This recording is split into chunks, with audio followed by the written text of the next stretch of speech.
Rain pounded the rusted rooftops of Ajegunle, Lagos, as if heaven itself had declared war on the earth below.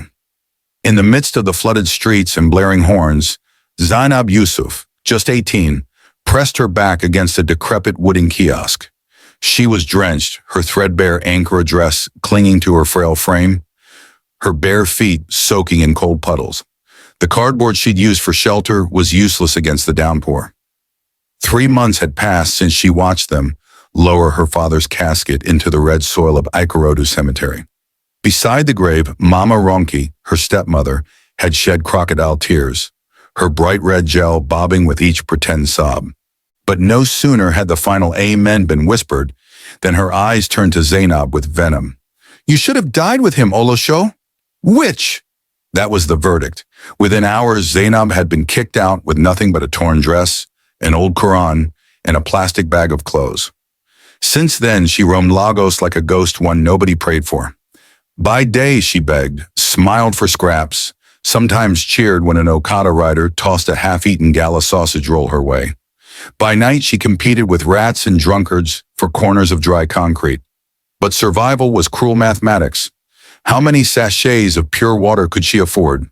Could she endure another night of mosquitoes biting her already sore skin? On this stormy night, she sat shivering, her mind drifting to her father's gentle voice and her mother's long-dead laughter. She imagined the rain as starlight, each droplet a tiny heaven-sent reminder that she was still alive. But tonight, even the stars were gone. By morning, the rain ceased, but the hunger remained. From a nearby vulcanizer's shed, Zainab overheard traders murmuring about the Lagos International Trade Fair at Tafawa Balewa Square. Big companies, crowds, free food samples, and most importantly, jobs. That word struck like lightning. Jobs. Zainab wrapped her plastic bag tighter and set off. Her bare feet slapped against wet concrete as she navigated through the maze of Ajegunle's alleys, past bus conductors yelling, and the endless stream of shouting traders. The path to TBS was long, but desperation fueled her. When she arrived, the square pulsed with life. Colorful banners, Afro beats pounding, smells of suya, puff, and gasoline mingling in the air. For a brief moment, she forgot her hunger. Lagos had a way of seducing even the broken. But reality returned with each rejection. At a phone stall, the owner sneered, "See your dress. My customers know they buy from beggars." At a food truck, she begged to wash plates. The chef waved her off. "You need hygiene permit, no exception." She tried again and again. 15, 16, 18 stalls. The answer was the same, no. Her legs grew heavy, hope thinning like the morning mist. She drifted towards the exit gate, heart heavy, muttering, "Maybe tomorrow." Then her sandal kicked something, soft but sturdy, a black leather wallet, glistening faintly on the damp concrete. She picked it up, heart pounding. Inside, crisp $100 bills, 30 in total. Her breath caught. 4 million naira, enough to change her life, forever. But that wasn't all. Tucked inside was an ID. Chief Tunde Bakari, Chairman Bakari Holdings. 7 Admiralty Way, Lekki Phase 1. A number, an address, a world away. Zainab's heart raced. She clutched the wallet against her chest, and for a fleeting moment, imagined a room of her own. Food, warm and plenty, a life free of begging. Yet amid her hunger, a whisper echoed, her father's favorite proverb, "Omoluabi Kojale, a person of honor does not steal." But was it stealing if no one saw, if no one cared? As the Lagos skyline flickered with night's arrival, Zainab's war had begun between survival and her soul. Zainab sat on the cold pavement near the Tafawa Balewa Square exit, the leather wallet hidden beneath her dress, pressed against her heart like a forbidden treasure. She had not eaten in nearly 2 days. Her belly grumbled and her mind screamed, "Take the money! Start a new life! Who will know?" She imagined herself renting a small room in Mushin, buying plates of steaming amala and ewedu, finally sleeping on a real mattress. She could buy second-hand clothes, maybe even start selling Ankara fabrics by the roadside. But then, like a candle flickering in the wind, her father's voice returned. We may die poor, Zainab, but we will never die thieves. Still, the war raged inside her. And 4 million. Enough to rewrite her story. No more hunger, no more insults from Mama Ronki ringing in her memory. She stood up slowly, feet blistered, knees weak. She stared down at her filthy slippers, worn to the sole. There was no transport fare, no map, no one to guide her to Lekki Phase 1. It's too far, Zainab. Give up. But another voice, quieter but firmer, whispered, You still have your legs. Let them take you where your heart wants to go. With the last of her strength, she began the journey on foot, threading through the sprawl of Lagos. She asked for directions at each junction. Some shook their heads, others mocked her. You dey mad? You want Waka go Lekki? Now spirit go carry you reach there. But she pressed on, whispering to herself, I am not a thief. I am not a thief. By the time she reached the Carter Bridge, the sun was dipping low, casting Lagos in golden hues of fatigue and survival. The skyline of Victoria Island shimmered in the distance, mocking her with its wealth. Her feet bled into her slippers, her lips cracked, but she would not stop. Night fell again. She found a dry corner near CMS, hugging the wallet to her chest, eyes heavy with exhaustion. The mosquitoes came, the hunger gnawed, but her conscience stood guard. Sleep was a battle, but dawn eventually broke. She rose with aching limbs, and before her eyes the city stirred BRD buses, Danfos screeching, vendors shouting. She asked again for directions, each step guided by a mixture of instinct and fragile hope. By midday, she reached the fringes of Lekki Phase 1, where the air changed cleaner, cooler. Glass buildings kissed the sky, mansions with high fences stood like silent giants. Zainab's heart fluttered. She was in a world that didn't know her kind. She trudged on until she stood before the grand gate of 7 Admiralty Way. Polished gold letters read, Bakari Holdings. Her reflection on the metallic surface shamed her.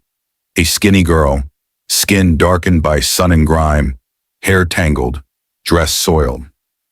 She hesitated, stomach growling, heart pounding. She reached for the intercom, pressing it with trembling fingers. A deep voice crackled. Yes? Who is this? Please. I need to see Chief Tunde Bakari. I found his wallet. Silence. Minutes later, the gate cracked open. 2 hefty security men stepped out, their eyes scanning her from head to toe with disgust. You say you get wettin'? I found his wallet. I just want to return it. They laughed. So now you poor like this Carioga wallet come? You think Sena's story go open gate for you? One guard tried to snatch the wallet, but Zainab stepped back. No, I must give it to him myself. They scoffed. The gate slammed shut, but Zainab remained trembling, exhausted, but immovable. She sat by the gate, wallet clutched tightly, as Lagos night descended once again. This was the war within, dignity versus desperation. And Zainab had chosen her side. Morning in Lekki Phase. One arrived like a gentle breeze, but for Zainab, the night had been a storm of hunger, pain, and determination. She woke to the sound of brooms sweeping the street and water splashing from compound hoses. Her body was stiff, her stomach cramping, but her mind was resolute. She had not come this far to turn back. Suddenly, the heavy gates of 7 Admiralty Way creaked open. A convoy of black SUVs emerged, engines humming like quiet beasts ready for the day's hunt. Summoning strength she didn't know she had, Zainab rose shakily and stood directly in front of the lead SUV. The driver slammed the brakes, horns blared, and guards shouted, Are you mad? Move from the road. But she stood her ground, eyes weary but burning with purpose. Then the back door of the SUV opened. A man stepped out tall, commanding, dark-skinned with silver streaks in his beard. His agbada, pristine and flowing, swayed with his stride. His eyes were sharp, calculative. Chief Tunde Bakari. The same face on the ID card. He approached, brows furrowed in curiosity. Who are you? Why are you blocking my car?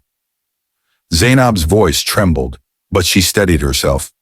Sir, I found your wallet. I walked here from Ajegunle. I didn't know how else to return it. Silence wrapped the air. The billionaire looked at her, the dirt on her skin, the torn dress, the wounds on her feet. Then his gaze shifted to the wallet she carefully pulled from beneath her dress, holding it up with both hands like an offering to a king. You walked from Ajegunle to return a wallet? She nodded, her throat too dry for more words. His security chief stepped forward. Sir, let us handle her. She could be lying. But Chief Bakari raised his hand, silencing them. He stepped closer, gently taking the wallet from Zainab's frail hands. He opened it, the crisp dollars untouched, his ID card still there, even his hidden emergency contact slip untouched. His eyes softened, but his voice remained composed. You didn't take a single note. Zainab shook her head slowly. It's not mine, sir. For a long moment, the street fell silent. The drivers, guards, even the passing pedestrians paused, sensing something beyond ordinary was unfolding. Chief Bakar turned to his staff. Cancel my meetings. Bring her inside. But sir, you're 9 a.m. at Victoria Island. I said cancel everything. Zainab's knees buckled, but two guards quickly supported her, this time gently. She had expected insults, maybe arrest, not this. As she was led through the towering gates, she crossed into a world she had only seen in dreams. A sprawling compound with manicured lawns, tall fountains that danced in the morning sun, marble staircases that seemed to touch the sky. She was guided to a guest room where a kind-eyed maid named Funmi prepared a warm bath and a clean dress. Funmi stared in awe as she scrubbed Zainab's dirt-streaked skin back to its rich, dark glow. You mean you returned dollars? Just like that? Zainab smiled faintly. It wasn't mine. Later, fed with hot jollof rice and grilled chicken, Zainab was brought to the grand study of Chief Bakari. The room smelled of polished wood and wisdom walls, lined with books, awards, and a giant portrait of a regal Yoruba woman, his late mother. Chief Bakari studied Zainab closely, as if trying to read a book written in scars and silence. What's your name, girl? Zainab Yusuf, sir.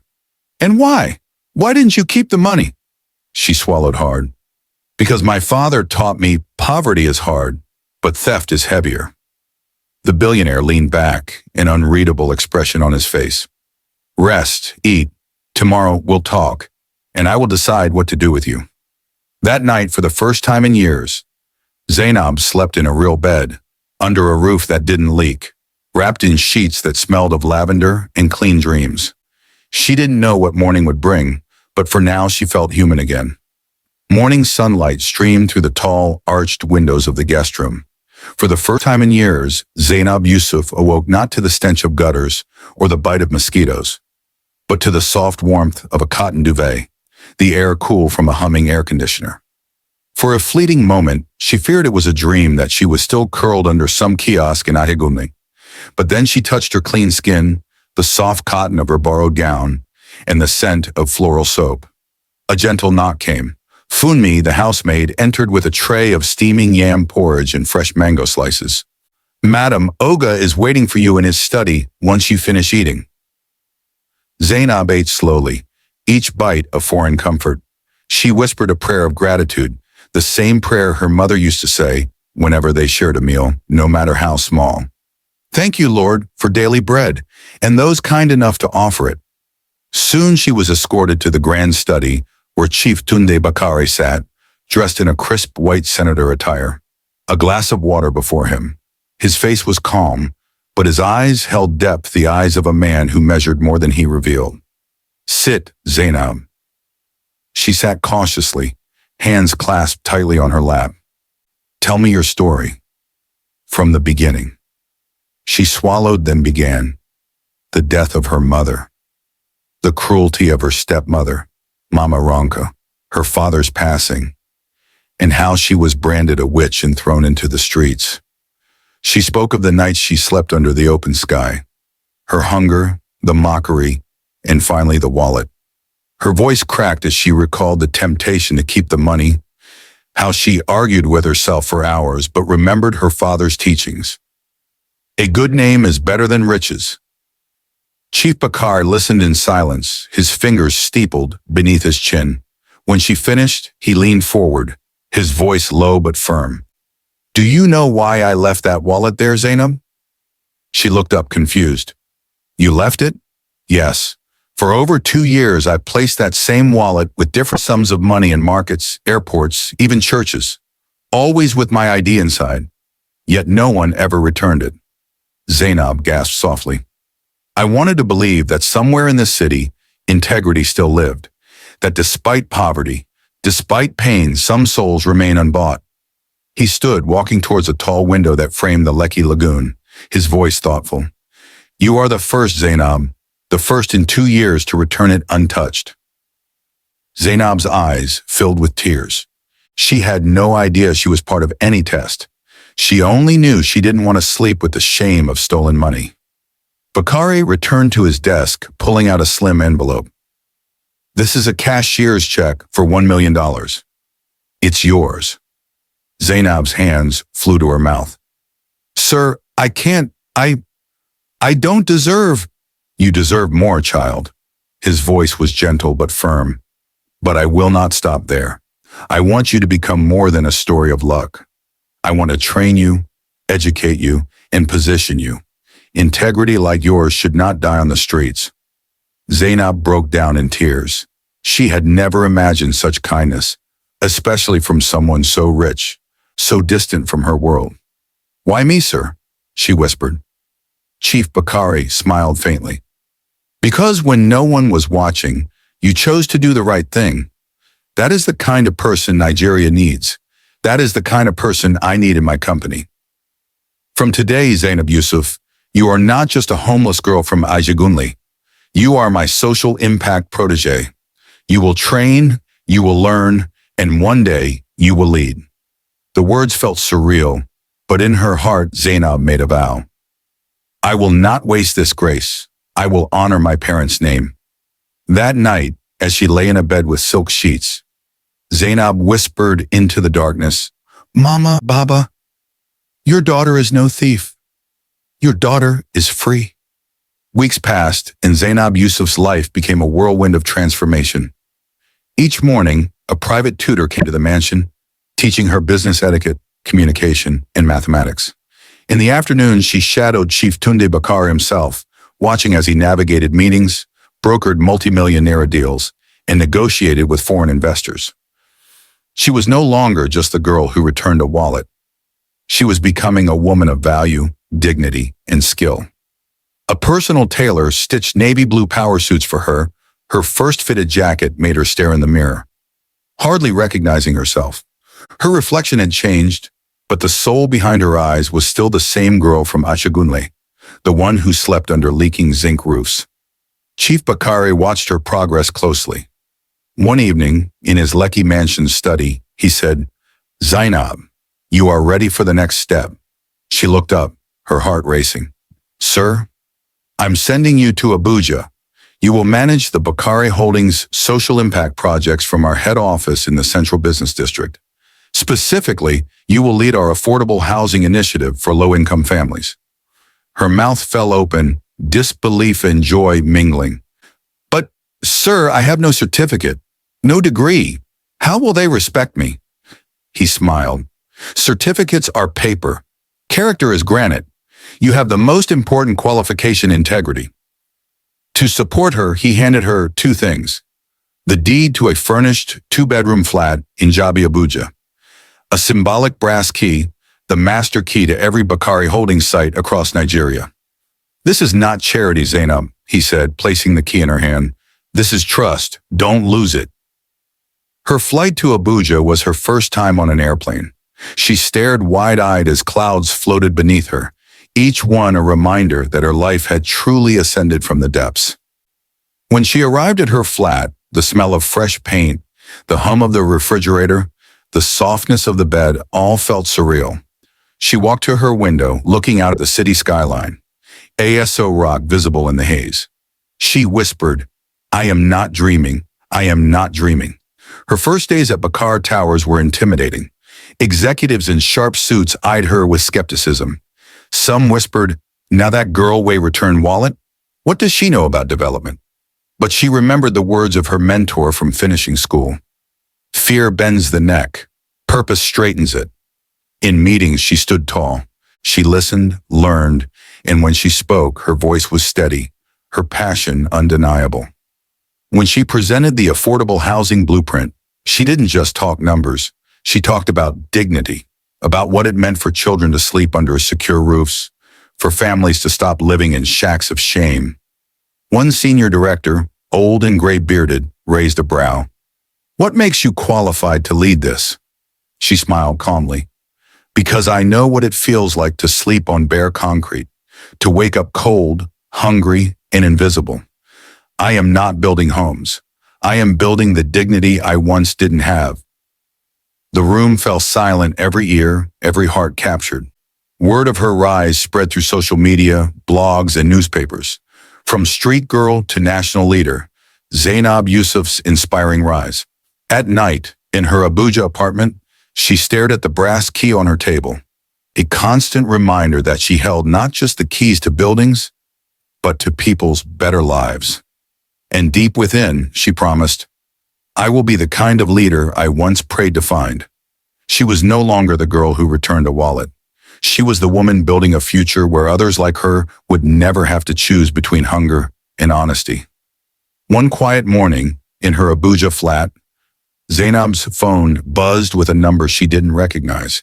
Hesitant, she answered. The voice on the other end was frail, almost a whisper. "Zainab, it's Mama Ronke. I am sick.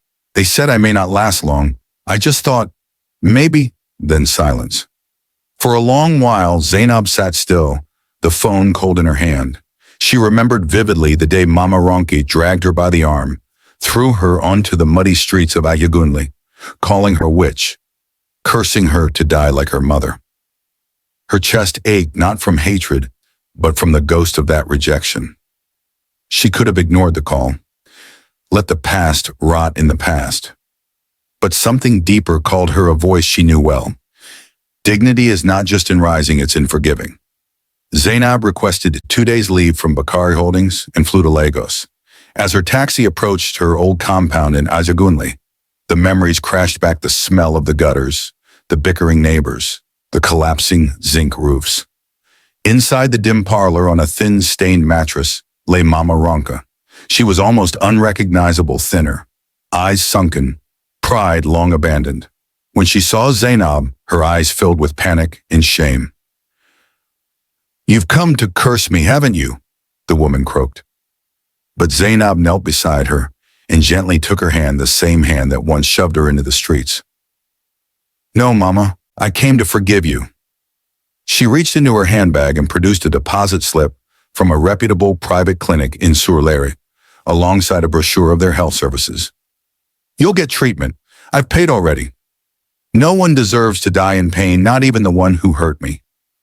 Tears streamed down Mama Ronke's cheeks. For the first time in her life, the woman who had once despised Zainab now saw her not as a witch, but as a savior. "I was wrong. I was wicked to you. Forgive me, child." Zainab's heart, once heavy with hurt, felt light. She squeezed the frail hand gently. "I forgave you the day I chose to return that wallet. If I carried hate, I wouldn't be who I am today." The walls of that compound, once witnesses to cruelty and pain, now stood silent as a new history was written, one of mercy, compassion, and grace. When Zainab left the house, children in the neighborhood stared in awe. Some had heard whispers of the girl who had blown after returning stolen money. She looked at them, her heart stirred, and she thought, they deserve better dreams than these broken streets. Back in Abuja, her steps felt lighter. She had not only returned to her roots, she had pruned them of bitterness. That Sunday at dawn, she stood on the balcony of her flat, the city bathed in a soft, golden glow. She whispered into the morning air, "Mama, Baba, I am still your daughter, and my heart remains clean." With each sunrise, Zainab realized that her success wasn't just the money or position, it was the freedom of a soul unburdened by vengeance. Her journey wasn't just about returning a wallet, it was about returning herself to a life of purpose, love, and forgiveness. 6 months after her promotion, Zainab Yusuf stood before a crowd gathered at the heart of Kubwa, Abuja. Behind her, a row of pastel-painted townhouses stood tall, the first phase of the Rose Gardens housing project, named in the memory of her late mother. The sun blazed high, cameras flashed, and journalists jostled for space. Ministers, dignitaries, and everyday citizens had gathered to witness the ribbon cutting of Nigeria's first privately driven affordable housing estate. But the people hadn't come only for the houses. They had come to see the girl whose story had swept across social media, breakfast shows, and newspapers. The street girl who returned a wallet and changed her destiny. Zainab stepped to the podium, her navy blue suit sharp, her back straight. The girl who once begged for leftover bread in Ajegunle now stood as a symbol of integrity, dignity, and hope. She paused, looking over the sea of faces. Then she began, "I once slept under bridges and market stalls in Lagos. I have known hunger so deep it gnawed at my bones. I have known rejection so bitter it almost broke me." The crowd was still, every word, every breath hung in the air. But one day, I found a wallet filled with more money than I had ever seen. I had every reason to keep it. I was starving, but I chose differently. I chose to return it. Not because I was expecting a reward, but because I wanted to sleep at night without shame. A murmur of admiration rippled through the crowd. Today, these homes are proof that kindness pays compound interest, that integrity may not feed you today, but it will clothe generations with dignity. She lifted the golden scissors, cut the ribbon, and as the ceremonial tape fell, doors swung open. Children cheered, running down the corridors of the newly built homes that smelled of promise, not mildew. At the front row, Chief Tunde Bakari watched with quiet pride, his eyes misty. In that moment, he wasn't just a billionaire. He was a man who had bet on the conscience of a stranger, and won. That evening, at a private rooftop dinner in the central business district, Bakari handed Zainab a slender leather case, identical to the wallet she had returned long ago. Her heart fluttered. "Sir, is this another test?" He smiled, shaking his head. "No, Zainab, open it." Inside lay a single brass key on a velvet cushion. "This is the master key to Bakar Holdings nationwide. You are now Director of National Social Impact. It opens every site office we own because I trust you to open more doors for others." Zainab swallowed back tears, her hands trembling as she held the key to her destiny. "I will use it wisely, sir, I promise." Bakari's voice was soft but firm. "You've already made me proud, Zainab. My mother, wherever she is, can now rest easy. I have seen that Nigeria still has children of integrity." That night, as the Abuja skyline glittered with city lights, Zainab stood alone at the rooftop's edge, holding the brass key under the moonlight. She remembered Ajegunle, the rain, the wallet, the hunger, and she smiled. She had built not just homes, but a life without fear of being found out, a life anchored in truth. She whispered into the breeze, "Mama, Baba, I kept my hands clean, and it was enough." She was no longer the street girl who returned a wallet. She was now a builder of homes, a guardian of integrity, and a beacon of hope for a nation desperately in need of light. Night fell softly over Abuja, the skyline dotted with lights that blinked like distant stars. On the balcony of her Jabi apartment, Zainab Yusuf stood quietly, the brass key hanging from a delicate chain around her neck. It was no longer just a key. It was a symbol of every door she had opened, every life she had touched, and every battle she had won within herself. She remembered her first night sleeping under the battered kiosk in Ajegunle, soaked by rain, shivering from cold and fear. Back then, the future had been a shadowy figure, faceless, unreachable. Yet here she was, her face lifted to the sky, her heart light as air. She whispered, "I am no longer that girl waiting for life to save her. I am the woman who built her own tomorrow." Inside her home, framed on the wall, hung the deed to her property, her official appointment letter as Director of National Social Impact, and a handwritten note from Chief Tunde Bakari. "To the one who reminded me that character still lives, keep leading with truth." But the most precious item on her shelf wasn't expensive. It was her father's old worn Quran, pages still marked by his favorite proverbs. She often read, "A good name is better than riches." She smiled to herself. Indeed, her name, Zainab Yusuf, was now spoken in boardrooms, universities, and homes. Not because of wealth, but because of honesty. Her latest initiative was already underway, a scholarship fund for girls from Ajegunle, ensuring no girl from her old neighborhood would ever have to choose between starvation and dignity. As she prepared to sleep, her phone buzzed with a message from Chief Bakari. "We're on another project site opening soon in Kano. We'll need your leadership, shall we?" She replied, "Always ready, sir. Let's keep building." She turned off the light, lay her head on soft pillows, and smiled into the darkness, a darkness she no longer feared. Outside, the city of Abuja slept, but within Zainab, a light burned fierce, steady, and pure. She had wealth beyond money, beyond buildings. She had a conscience untarnished, a heart at peace. She had lived up to the only legacy her parents left her. Keep your hands clean. Your name will open doors your feet cannot reach. And under the infinite sky, Zainab slept unafraid, unburdened, unbroken.